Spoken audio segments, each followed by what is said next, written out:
So, namaste to everyone, and I welcome you back to yet another episode on Nomad Podcast, which we are recording as a series where we are looking out for individuals and educators, parents who are into some kind of a journey into the world of education.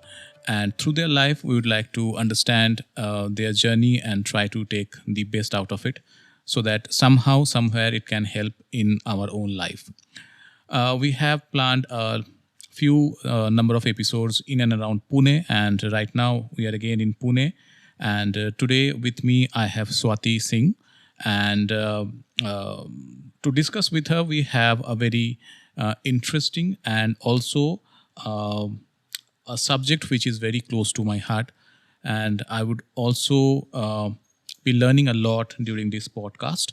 So, first of all, thank you so much, Swati ji, for joining us today in Pune, and I welcome you to this particular episode, where we would like to talk with you about a subject which has uh, topics which are uh, quite concerning for the present group of parents, because we will be talking on the subject of autism. We'll be talking on the subject how children with autism they lead their life, and how especially the parents need to have some kind of understanding towards autism.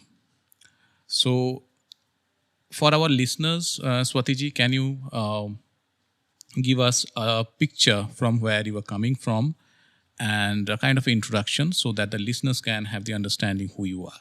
Over to you. Thank you, Saurav. First of all, I'm very grateful that you've invited me for the broadcast.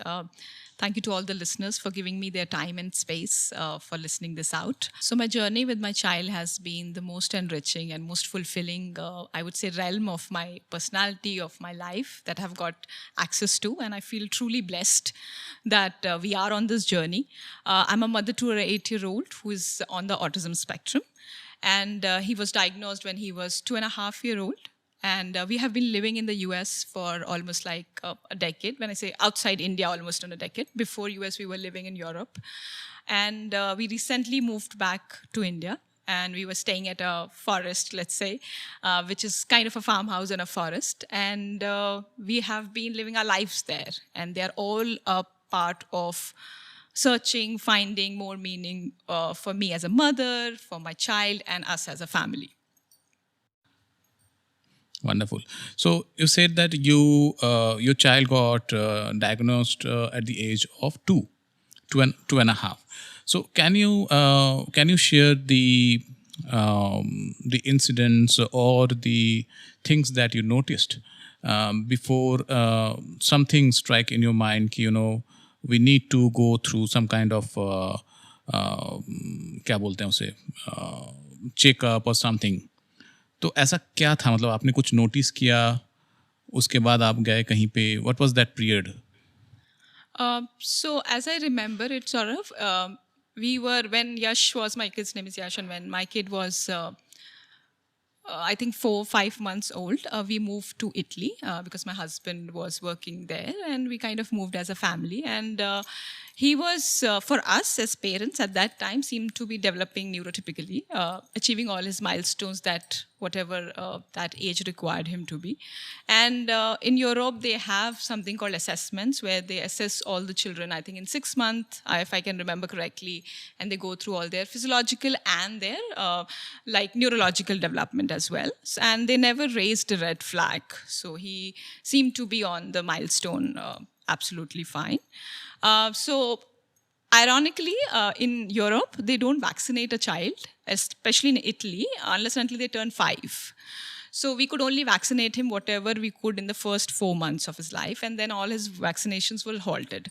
So in an attempt to get all that, because I was a very paranoid mother, I'm still, but so I didn't want him to like lose on his vaccinations. I like, okay, we'll go back to India, get him vaccinated and come back.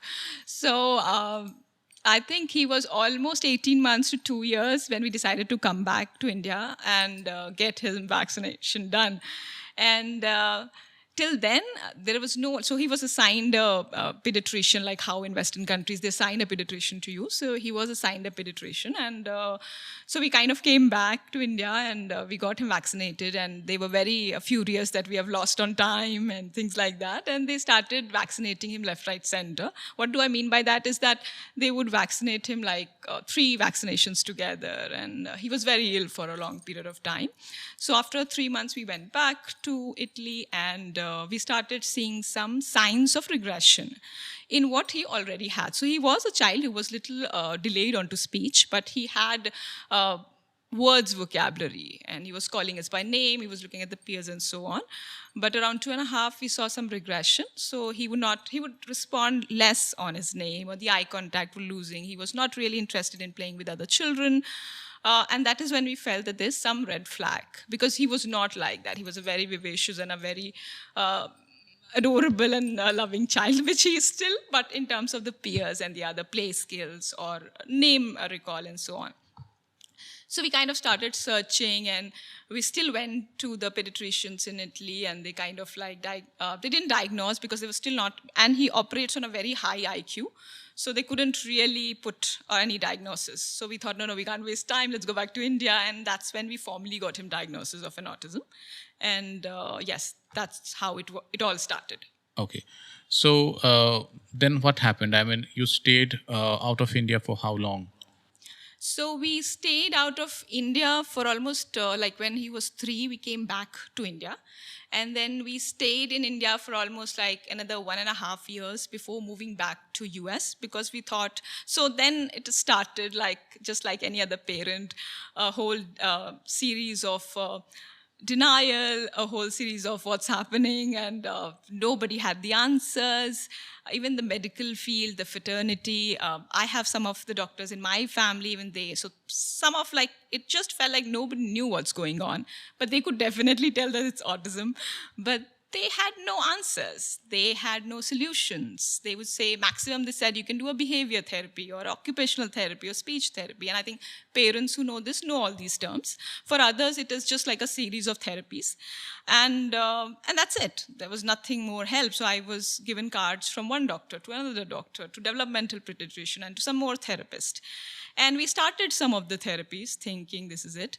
But all the therapies felt very elusive. They felt like they're just something which has no correlation with the kid. Nobody's talking about his experiences, and they were very superficial. They were not very helpful. Like even after, and we found that suddenly we were running from therapies to therapies to therapies to school to therapy, and then it's like the whole family life was getting all clustered. It was just like from moving from one thing to another, with not really any significant results. And for how long this went on? I think almost 9 months. And we always thought that it is something wrong with what kind of therapist we are choosing or what kind of doctors we are choosing. So we kind of always thought, okay, let's change it and see a better one. Let's look at the one who treats celebrity kids, or look at the one who's expensive one. Because it was always like, nahi, ये सही नहीं था, इसने charge कम किया, we'll go to the महंगा वाला one. And that is how we thought कि maybe India में कुछ नहीं मिलेगा, let's go to US. And we'll go to the best of West. And there were many articles about children being cured and other things there. I think it was all an act of grace that I found one therapist in India who kind of like told me that there's this one program called Sunrise, and they talk about, because I was one parent who was always very unhappy with the way they were doing therapies, and she could sense it that I was just not buying anything. So I was always like present in the therapy room. I would never let them be alone with my child, and I just felt this is so wrong, because my kid has always been a very happy kid. He was always like a calmer Buddha. And suddenly these therapists around him were treating as if there is something wrong with him. There was something, they would not let him even flap his hands. Like, okay, fine. I'm like, I understand there could be reasons. They're coming with good intentions, and they were trying to make him, let's say, whatever that means, let's say normal. But clearly he seemed to have other agendas on mind. So they would not even allow him the space to be him. whatever that him is. But we would allow a neurotypical child, and when I say neurotypical for a bigger audience, that means normal in other words. So neurotypical child, they would allow them to scream, they will allow them to run, they would allow them to hit other child. But when it came to my child, just because of the diagnosis, they would just not let him be him. Which we as parents, both me and my husband, felt that ye kuch theek nahi hai, like stay away from my kid please, that kind of feeling started crypting in us. And I thought that was a time when we started looking something outside India, because we thought it's the cultural mindset. So maybe if we change the country, we change the culture, we'll have a different help or experts. So that was how we moved to US, and my therapist, she's an amazing friend of mine now. She told me about this program. I called them and they said, yes, we do this. And that was a different ball game. It's a wonderful program, and we'll talk, I think, in coming time about it. So we moved to US. From there, my husband took up a job, and we kind of started. So your husband took a particular job to move to US for the treatment? So he was still in the same organization, but he kind of changed roles. Okay. And how much time did it took in India to understand that the therapies are of no use? See, I think as a gut sort of, I got it in the first one. But my mind, my rational intelligence, whatever I had little as the size of a peanut, never let me believe that. So I think it just kept on moving unless and until I exhausted my resources mentally, financially, and even emotionally.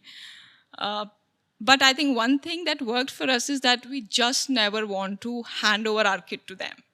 So I think we never knew initially that what do we want to do or what do we do? But I think we always knew, or I always knew as a mother, that what I don't want to do, what I don't want my child to get through. So I think that was the kind of, now I think it's grace that kind of helped us navigate our way through. But yes, so it was more of a not want game than what I want. Yeah, I think this is important point that you have raised कि in such situation parents often get confused कि क्या करना चाहिए. तो मुझे लगता है कि क्या नहीं करना चाहिए is more easier to do, है ना? Very good. So let's move on. Then you shifted to US. And then what happened? So I started, then again the same, I would say the rut of things started. We started looking at doctors. These were really acclaimed doctors, I must say. They treated even some celebs, kids, and very expensive. I would say we would run, our bills would run into thousands, and thousands of dollars, because they were so expensive. They would charge 15 minutes, they would keep a counter, and every 15 minutes their payment would increase. They were doctors. And we just thought that we'll get the best, because they would have the answers. And then we also started doing a lot of biomedical, we started doing a lot of unconventional treatments as well. We never medicated, or we never wanted to, because we as parents always believe that there's nothing wrong with him. Of course, he has his challenges. Of course, there are different ways he's learning or understanding or relating. But there is nothing wrong. So he's not ill that I need to medicate him. But we also wanted to try if it helps him physiologically, because there were also some physiological things that were going on, let's say allergies, that was very prominent, or constipation, or gut health, and we wanted to work on that also. So that was round two, different countries, same thing, of going to doctors, physicians, therapists. Some of them were really good, I would not say, and I think they were all well-intentioned, be it US or India. But I still felt that something is miss. This is not right. And suddenly they were very sensitive in how they were with him. That was a little missing, I would say, here. So they would say, oh, that's wonderful, my love, but you can't do that. And I'm like, oh, that's still the same thing. It's just that we have wrapped it in a nicer package. So, but still they would not let, so you do this and then you get this. And this kind of felt wrong, because he clearly wanted to do whatever he wanted to do. There was something in his body that was making him do that. But nobody was talking about that. Nobody was talking of his experience. Over the time, sort of we felt that all with this diagnosis and this, suddenly the child is getting lost. Nobody's talking. And this is like a 3-year-old kid, nobody's talking about his experience. What is he really going through, and why are we not talking about it? So then I found this program. It's called Sunrise, and it was a wonderful program to start with. They actually had this wonderful approach of being with child. And it was very life-changing for us. It was very life-changing for my kid. And just it opened a door of different, it's suddenly as if I have found my people, as if I have found people who really understand what's going with our kids, and that we need to talk about the child, not the diagnosis.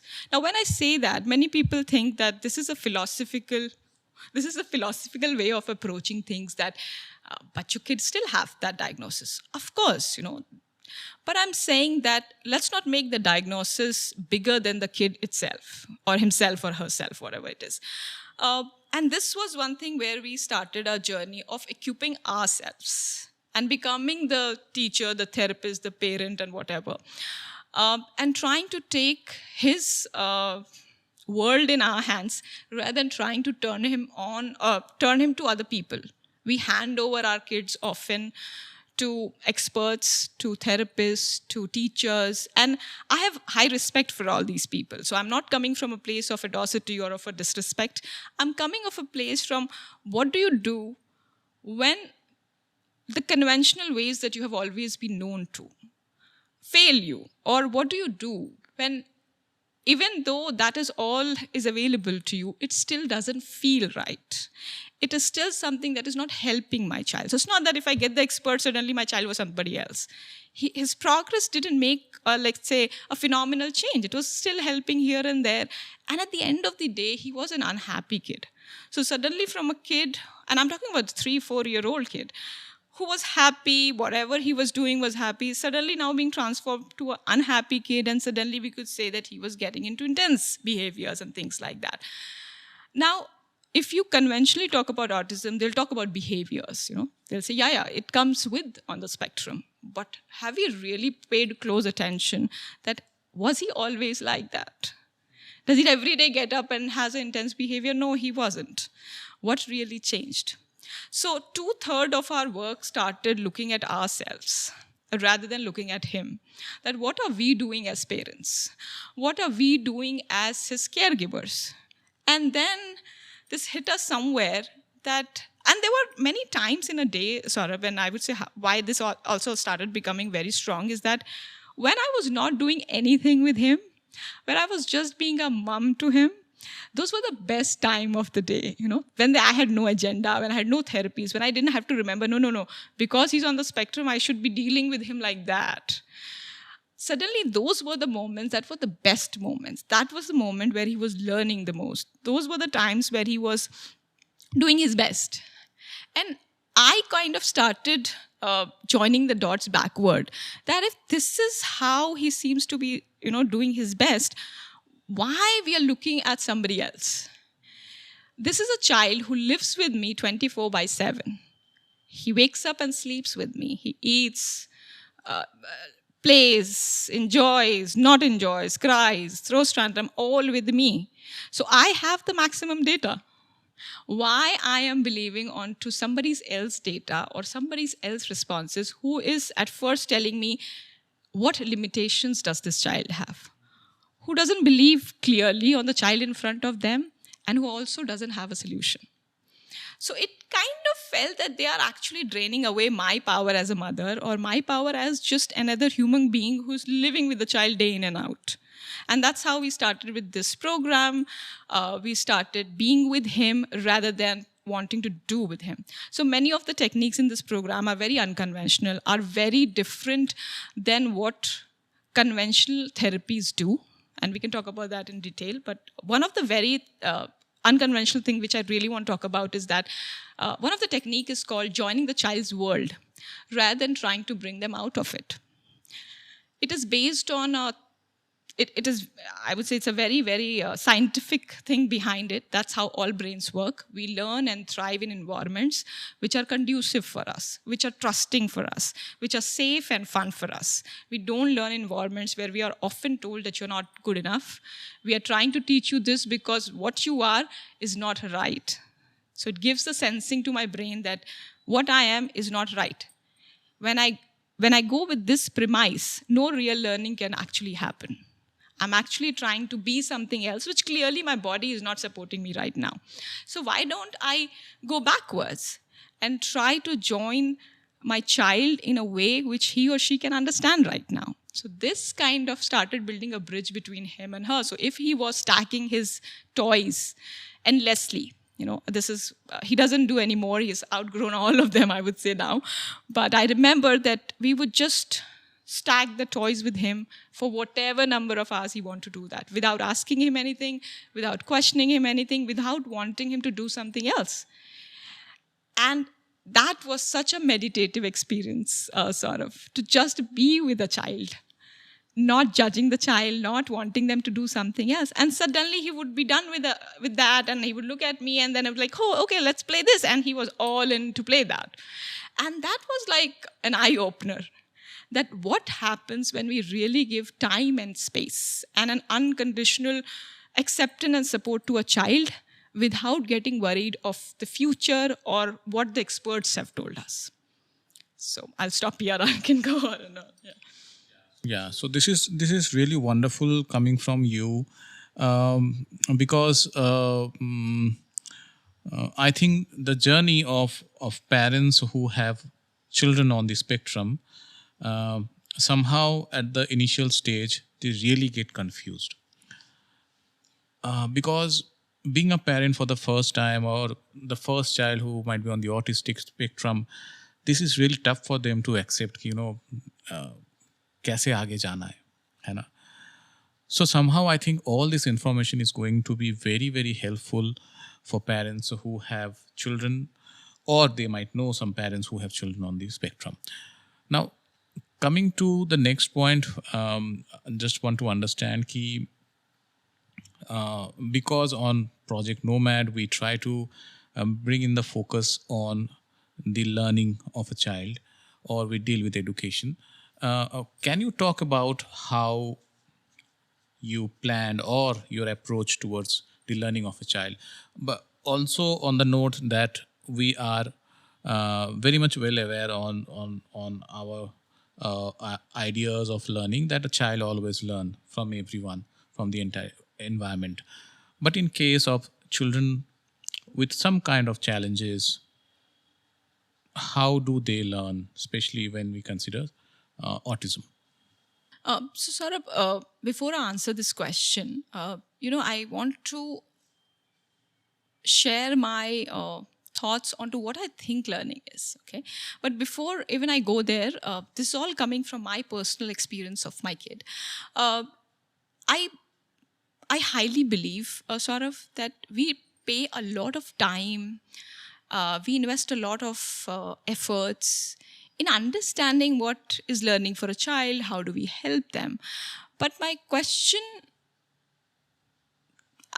is that before we even talk about that, isn't it important that we understand that what the child's experience is? And then we decide on to what learning would look like for them. Okay. That doesn't mean we'll not help them with things we have to help them. Okay. As I remember when we were having a conversation earlier, Saurabh, I was giving you an example of that. When I know, just to simplify that example, is that when I know my child has a weak eyesight, it's not about not accepting that, okay? It's not about not saying that, okay, no, everything is frills and fancies and I don't have to work. Of course I have to, yeah? But there's no need to just focus on what kind of specs I'm going to get, yeah? I need to understand that where is that vision coming from? Where is my child really trying? And I don't know, unfortunately, there's not much information about autism, or I think for that sake, any neurodiverse children or adults as well. We don't know much. And why don't we know much? It's not that we don't have scientists or research, just like how we know so much about diabetes now, we know so much about cancer now, maybe not, but let's say other things. Why don't we know so much about autism or other neurodiverse? Or let's say, do we even know any other information about neurotypical children? You ask parents of neurotypical children, will they have an answer that how their kids learn? I don't think so. And if they have, it will be something what the experts have told him or what they have read in the textbook. It will not be derived from their own personal experiences.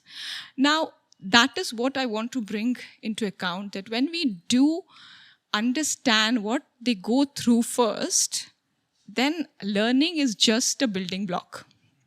I think we have to put a foundation first before we even put the learning blocks of math, science, computer, and so on. There is no doubt that these things are important, that a child needs to get equipped with this. And that's why I have used the word equipped. I've not said that the child need to learn this. They just need to get equipped with it. It's just like if you and I want to learn Chinese, we'll go and learn Chinese, right? But if I have certain other challenges, however good my teacher is, however good the textbooks are, however good and let's say well sought after Chinese tutor I get, it will be of no use. And do we really understand? So when I started reading more about it, I also, even the organization I got myself trained on to, they showed us a wonderful montage of children who have been recovered or what assumptions they had, like how it feels like to be in somebody who is on the spectrum. So some of the children could hear their own blood running in their own bodies. They could hear the sound of their socks being pulled up. Now tell me one thing, that have you ever heard of something like this, or have you ever heard your own blood running in the body? Of course not. I've never met somebody who said, hey, but I know how does that feel. Now imagine if that is what my experience is day in and out. Imagine if all my sensory challenge experiences are very different from the child next to me. How can you expect me to listen and sit in a class and listen to maths and science, or make a friend in the playground, or if I'm told to do this, I will definitely do this. I'm not available only. So imagine if the light, which doesn't seem to bother you and me right now, the sound of the fan is okay, me sitting with my back here is fine. What if we amplify all these inputs? What kind of experience you and I will have right now? I think either I'll not hear you or you'll not hear me. And either you will run out of the room or I'll run out of the room. Or maybe we both will run into different directions. How meaningful this relationship would be. I think it won't even exist. And then we say children on the autism spectrum are not social. But before we put them into this big diagnosis of they're not social, they're not friendly, they have difficulty with communication, have we ever paid any attention to what they really go through? How it will be to live on a railway station 24/7? And not only this, throughout this experience of my sensory challenges, I'm also being told by dominating adults, which are therapists, my own parents, that no, you can't do that. No, that's a bad thing. No, you can't sit there. No, you can't eat like that. No, you can't just be anywhere you want to. But it's not just making sense to me right now. How do I expect these little children to cope up with all this and still learn maths and still learn fractions, still talk nicely, go say hello, say good morning, this is good manners. Now, what is interesting, Saurabh, in my experience is that when we talk like this as adults, or when we talk to therapists, doctors, teachers, professionals, we are always looking from our perspective, adult perspective. Who doesn't have a minute, I would say, experience of what my child is going through? Yeah? And how, in this sane world, are we making decisions for them? So my whole understanding began that I can't start teaching my kid, or I can't let anybody else teach my kid if I don't know what the child is going through. So once we started understanding what he's going through, we also started becoming more accepting of his behaviors, because it suddenly kind of opened us to a whole new view of his world.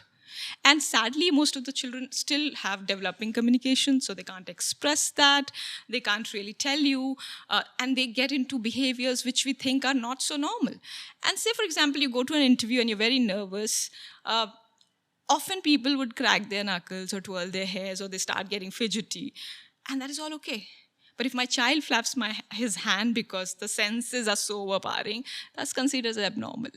And then we say, these children have limiting potential. Or then we say, that is what they can do and that is what they can't do. We as adults who don't have any of these experiences, who can talk well, who can mask well, who can be very social, and who can be very, let's say, academically driven, instead of us trying to adapt to their ways, we are day in and out trying to make these children adapt to our ways. Now, who is really limiting here? And I also don't want to go the other side where we say, "Nee, just because I have one leg less, so you better behave yourself." This is also not that. This is really understanding and really being respectful to other persons. I would say not needs, but just their beingness. Not necessarily lifestyle, Saurabh. It's just about honoring who they are. Okay, and that is when I say that it doesn't mean to make it a philosophical thing and say that we'll not be helping them. Of course we will be. But that would require having one child at a time. That would require really sitting and understanding the child. It would require the amount of time and patience that requires. And on top of it, it requires an unconditional support. It requires an unconditional love, which I think as parents, as caregivers, we do have. We just don't know how to make it into action. So how important, you were saying that the sunrise? Yes. Sunrise program. So you are saying that sunrise program Yes. was very important Yeah. in your life. So if you remove sunrise program from your life, आप कहाँ होते अभी? I think यही होते शायद क्योंकि मैंने from sunrise I have also learned the techniques. It was also about what are we doing as parents? What is our power? So, of course, I give a lot of credit to Sunrise Program and the teachers who have been on this journey with us, and there's still many.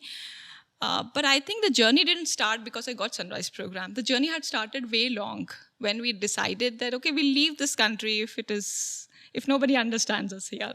And we will come back to this country when we decided, no, this is a time to try something new. When we said that the first doctor who met us and told us in a very grave voice, and this is a doctor in India, I would of course not name him, but I'm saying this is a doctor in India who's very acclaimed and he's very famous and he, of course, he's very expensive, which I don't think so, but I'm just saying that he came with that whole aura and he's like a 6 feet tall person and I'm like, we are just sitting like small sheeps to be slaughtered that, okay, what is he going to say? And he comes to say, no, I'm very sorry. I have to tell you that there's a very hard pill I want you to swallow. And I'm like, what the hell? For some reason I thought, am I diagnosed with cancer or something? Like, what is he going to tell me that I will crash here and things like that? And then he goes even grave. And then he said, he gives some fancy, I think, medical terms. And he said, your child has autism. I said, yeah, I know that. Okay, but what's so sad about it? Like, okay, fine. Like if you tell me I have a flu, okay, I don't want to relate this, but I'm just saying like, what's so grave about it? And that was like, I remember me and my husband, we looked at each other and we were like, are we supposed to be sorry or like crying or like throw something on him? Like, what are we really supposed to do? Because he created a whole theatrics around it. And I still found it very funny. I didn't find it funny the first time, let me be honest. But I just didn't know how to react. So I think and I said that, yeah, that's okay, but can you tell us like, what should we do now? And he kind of like looked back and he's like, you are okay with that? I'm like, if I don't be okay, is there something else I can do? He's like, no, I just want to tell you that be prepared for this long journey and all that thing. So, and I'm sure he was being really nice to us, but he didn't seem to be in aftermaths.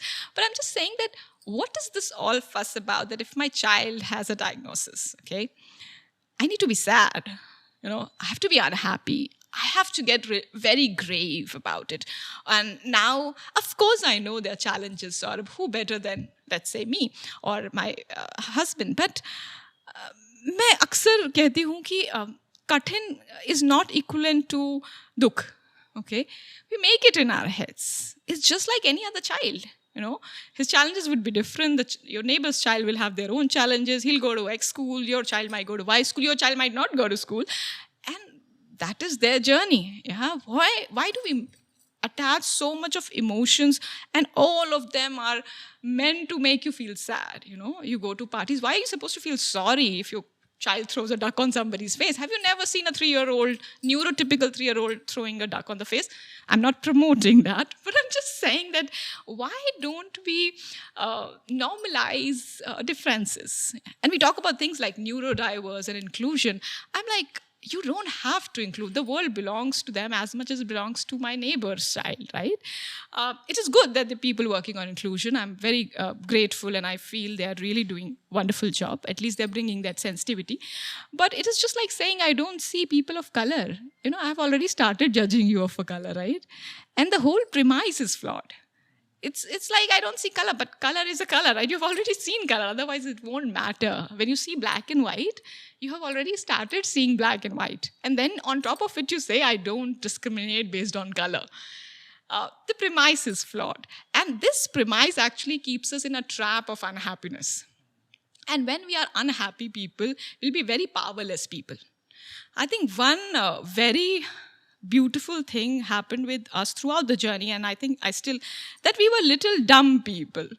We were people who just wanted to be happy, and my kid is super adorable, which I'm sure most of the children are, but we would just get so happy looking at him that it was all, am I now suddenly supposed to feel bad for him? Or am I really supposed to feel that he's something wrong with him and I should be like doing something about it? Many, many people sort of, and I'm sure you would relate this to, they want you to feel bad about it because they somehow relate that seriousness, responsibility, that Amitabh Bachchan's dialogue, Pratishtha, Prashashan, something, that comes with a sense of unhappiness. You have to get very serious about it, and otherwise you're a happy idiot, yeah? But I don't think so. In my personal experience, is that happiness is the biggest power that you have because that brings out your innate intelligence that actually guides you what is right and what is wrong, which doctor you should really buy in and which doctor you should just pay and leave or maybe not even pay. So, yeah, that is, and that's why when I said that your question about learning is not every child would learn differently. If you think that's working for him, please go ahead and do that. It is not about learning I think most of the children on the spectrum or even neurodiverse children are very, very intelligent. So it is never about their academic excellence. It is always about, let's say, their social relation, or it's about their being. And somewhere nobody of us now talks about being. We don't talk about the child. We are losing them under diagnosis. We are losing them in hands of experts. We are losing them in hands of inclusion and other things which make us feel good, or let's say which make us feel intelligent, so that we can throw our weight around and say, oh, no, we are doing really good stuff. Yes, they are doing good stuff to some people, but you have still missed the point. You have still missed the child. And I think any substantial change sort of doesn't happen in groups and masses. It will happen one child at a time. It will happen just one parent at a time. The kid doesn't need 20 people rooting for him. There's really nothing wrong with the child. They just need one parent who could really support and love them unconditionally and believe that the real healing begins with love. And love is not a philosophical, it's not a Bollywood term here. Love is just wanting the best for that person. So, can you recall some of the best things that you have got from the Sunrise program, or something that you will always put up as an example? These are two things or one thing that I would like to share, and these are the best things. So, Sunrise program, of course, the way we are with the child, we run our own home-based program, and that is based on the philosophies of Sunrise. We have also made additions to this program based on our own experiences. So it is not just about this program. It is like having a big puzzle and we are trying to fit all the pieces. The other piece, which I think is often overlooked. Yeah, so coming back to the question first, and then I'll tell you the other part, is that the Sunrise program or the home-based program that we do currently now is the biggest learning was our own attitudes and why it was so important for his learning.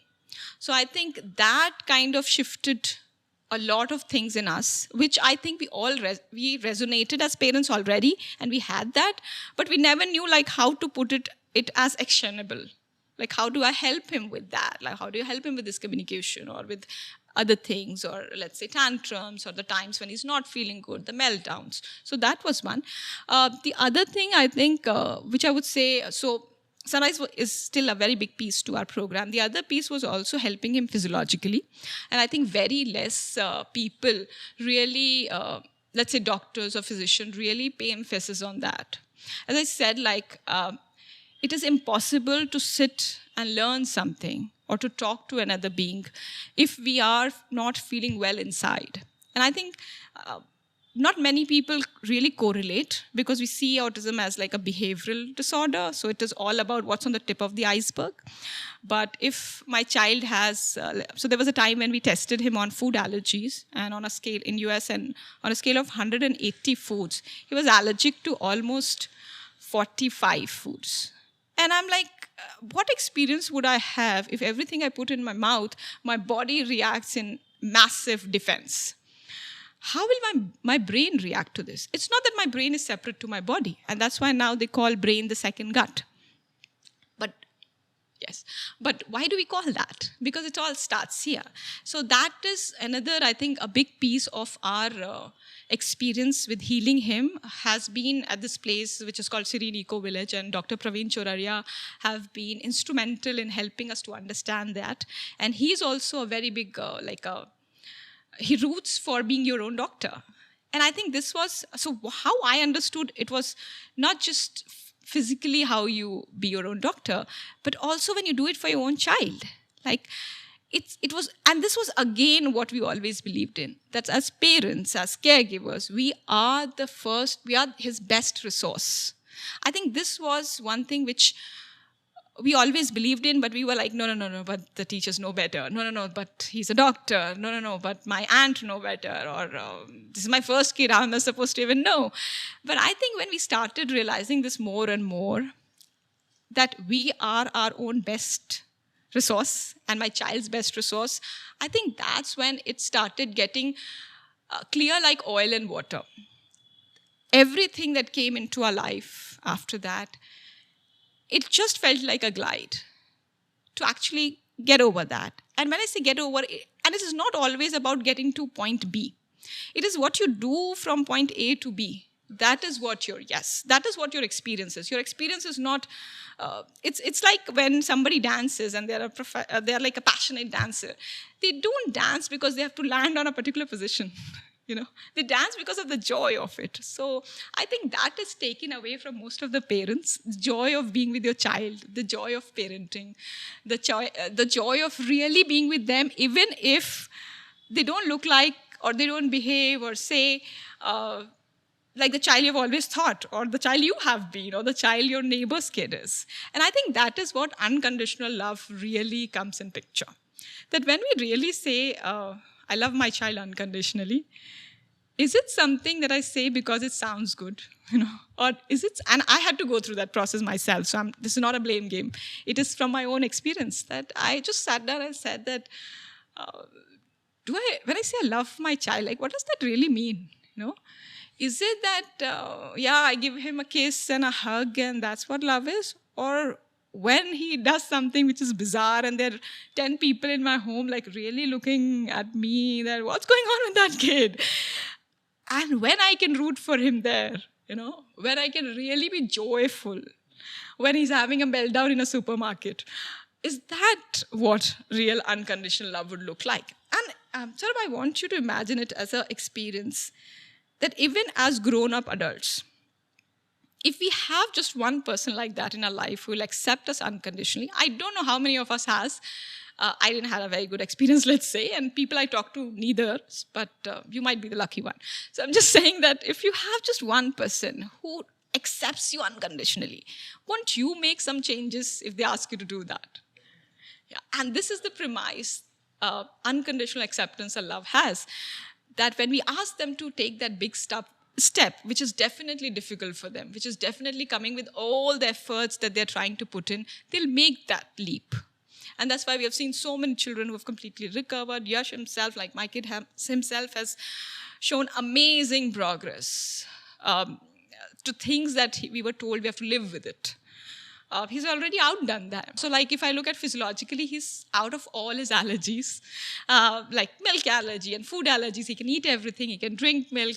That is such a big thing because for 5 years, he was constipated so badly that like he would cry, and that is one. And we were told that constipation is a part of autism. And I don't know even how it relates and why did we bought it in the first place, but let's say, yeah. The other things like like language. He now communicates in small phrases, and he's constantly wanting to talk to us. He'll never be wanting to be with friends. He just wants to be with them. He looks at them. He's still learning to play with them and things like that. And these were the things which were, I would say, thrown on us as doomsday statements, right? That you should be now prepared for something major or big. And if you talk to people, they still say, no, it's not treatable or curable. So my point is not we are treating or curing anything. I'm talking about that, can we just look at the child and not the diagnosis? Diagnosis is just a compass or just a tool, because I don't know what it does, but I'm just saying for a bigger audience, that yes, if you want to keep it, please keep it if it helps you. But it's just like I say, I have diabetes and it has become so normal now. Maybe 50 years from now, nobody knows what diabetes was. And suddenly now it's normal. And suddenly there was a time when nobody knew what diabetes is. And now everybody thinks, yeah, it's normal. So I don't know what these diagnoses really do to us, Saurabh, rather than making us feel helpless, rather than making us feel powerless, and rather than making us feel that there's something wrong with my life. Yeah. And that kind of takes away all my intelligence to do something about it. And we all talk about nice things, but how do we convert it into actionable things? So, yeah, I think that is what my reflections had been. I just want to understand how you spend your whole day with Yash. क्या करते हैं आप पूरा दिन? क्या कुछ schedule रहता है? क्या कुछ डिस्कस करके होता है? कोई टाइम टेबल है? क्या है? कैसे आप रोज़मर्रा की ज़िंदगी बिताते हैं अपने बेटे के साथ? Right. So we have decided to schedule his day in a way which takes care of all the compartments which we think are important for any child, and for him, of course, they are really important. So which includes his physiological well-being, his diet, and his intellectual stimulation. So we run a home-based program for 6 hours a day. Me and my husband, we do that. And then I also hire volunteers. That means they are the college students who want to learn this way of being and helping children. We have got very overwhelming response of students who want to do this, and it's really amazing to see. And we kind of do that back to back. And the first half of the day is often spent in helping him physiologically. That means taking him to the swimming, doing a trek walk, letting him be himself, letting him be on the playground, letting him walk barefoot on the grounds, because there are many, many small pieces that all contribute to his well-being. It's not just one thing. And my experience at Serene had been that when you actually help the body, the mind gets help too. That's the only way, first of all. And then there would be coming a time when you have to help the child with intellectual stimulation, where they need more of, so our goals are not really academic goals. We don't include that because, as I said, that academic is just a skill, just like any other skill that we can acquire at any time. But if my foundation of learning is not, so the building blocks of learning, which are, let's say, social relation or verbal communication or flexibility with my life, I cannot really understand. And on the bottom of the pyramid lies the biggest thing, which is my gut health or my physiological health or my physical health. So we try to actually do that for him in a day. So we try to help him with that first. The day actually flows the way he wants. There is not, we do have structured hours, but within those structured hours, the kind of play we do is completely child-centric. That means any given day, any given moment, what he decides to play and learn becomes the center of the learning. And through that motivation, we try to incorporate whatever goals we want him to learn and acquire. And then we do have a developmental model, which we plot him on to see where he's really on. So there's also some structure to what we are trying to do. But most of it is coming from an attitude of total acceptance. He is the teacher in our program. We are not the teacher. We are just another kid who plays the game he wants to play, and then we play our game and he gets to play our game. So it's more like that.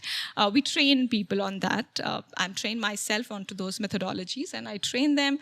And any given day, and we talk about and we try to take care of everything. So not just these skills, learning, physical, but also like his emotional health.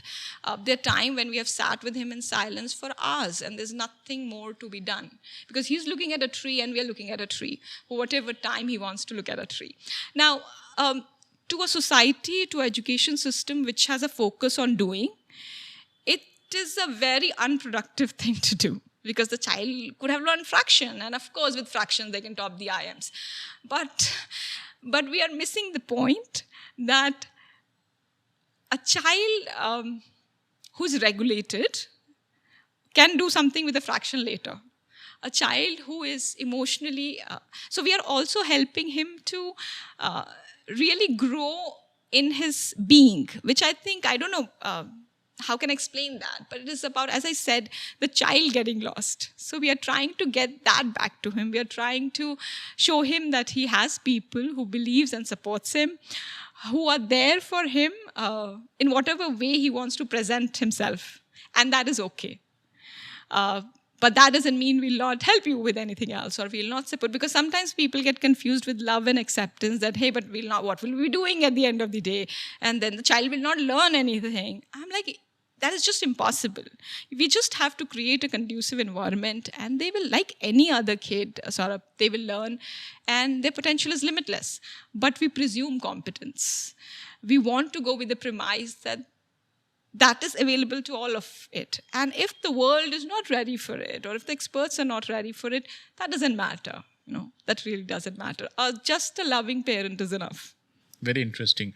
So imagine that you got a chance to present a talk in front of all the experts. You're setting me up for doomsday. To put a talk in front of the experts, what you will say? So I think I won't stand 5 minutes, to be honest. I might just say, and this is more of a suggestion, and that I don't want inclusions, okay? I don't want you to include my kid. I want you to just treat him like a kid, okay? I don't want you to love my kid. I want you to respect him for who he is. And lastly, I think... I also want to say that when we are saying this, often when we talk about neurodiverse children, we either put them on a pedestal where we say, no, but we have to be sensitive around them, or we have to be this around them, and the society is really against them. Or we really downgrade them and say, no, but they can't do this and they can't do that. So if you see, these both are polarities. Yeah, any polarity... Till the time we are in any of these polarities, we are not being respectful, okay? So neither an Einstein syndrome is something that we should put our children on. Neither we should put them that they can't even learn how to talk. These both things are in polarities. And imagine this as a pendulum, that the pendulum, if it is oscillating to two polarities, it will find its balance only in the middle. So that's why I said, if I am really, I'm in front of experts, I would just say then that, can they just be themselves with my kid? Can they just treat him how they would treat any other kid? Whatever way it is. So I'm not saying, no, you have to be nice to my kid, you have to be sensitive to my kid, you have to be this, or the other way around. Why do you shun them? You can't say that to them. Don't you know he's on the autism spectrum? I don't want any of it. I want, and that's why I said, I don't need people, and generally they say, no, we love children and all that. I said, you don't have to love a child, okay? There are enough people to love a child in their home, or maybe not, that's okay. You need to respect a child. So when we say we are actually forcing a kid to sit and we are trying to help them, we are not respecting the kid. We are outright disrespecting them. If you could just do that, that is enough. You just let my kid be him and be okay with that. And even if you really want to help, adapt your ways and just see how you can. That doesn't mean you have to start getting sensitive and, go the other polarities. That now I say, ki, nahi, Saurabh, you have to be nicer to me because I have one leg less. I'm like, I don't get that also. You don't have to be. You just have to be. And if you have to have a clutch that can help me, a crutch, I might use it. I might just throw it away. So that is the premise I've always believed in. And that is what we try to do with him. We just try. So like any 7-8-year-old, we don't ask him, hey, can you keep your stuff? Or can you do this? And that is enough.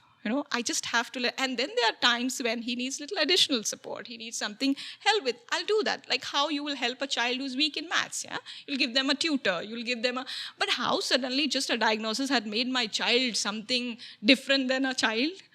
I think if we can just do that and then help with their diets, I really believe that health has a very important role. Help them with that and this piece and that piece, and then kind of like put all the pieces of the puzzle together. And this is not just freeing my child, this is also frees me as a parent.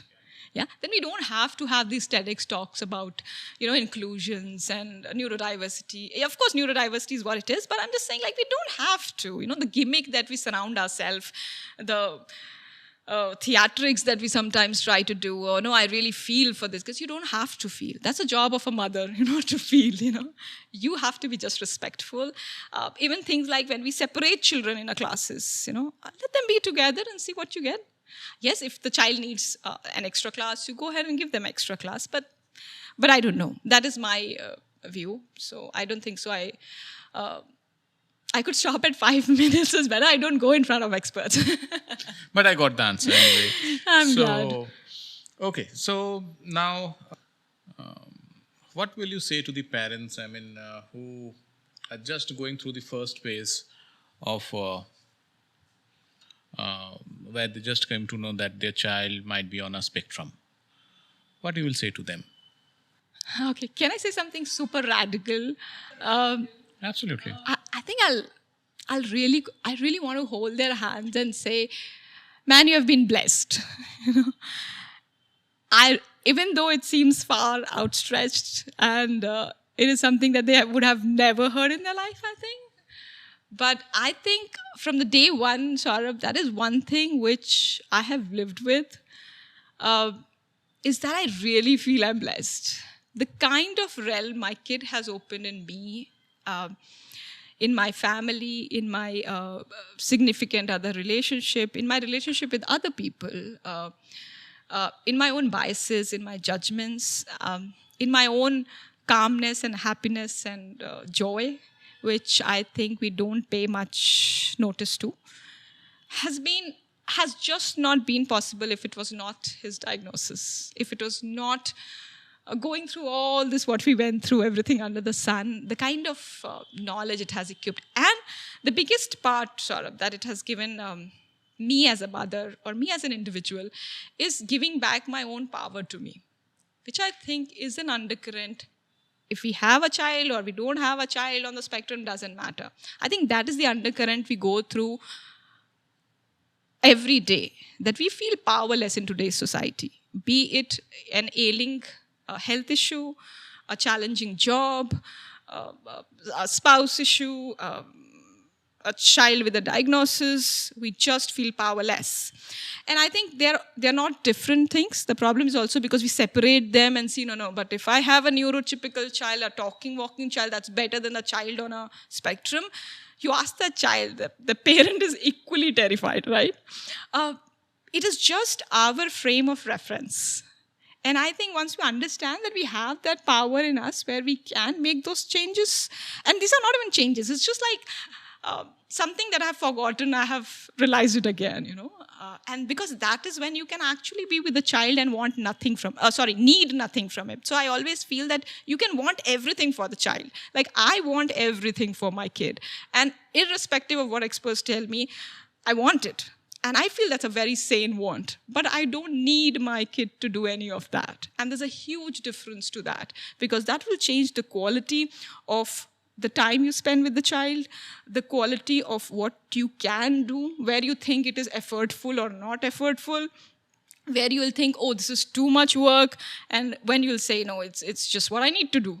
So it will just simplify your life. So I think that what has happened, that is what my kid has given to me, and I think I owe my life to him. And I feel this might get little, I would not say spiritual, but it might get little philosophical or whatever you want to name it as, I feel, there's suddenly an epidemic of children on the spectrum.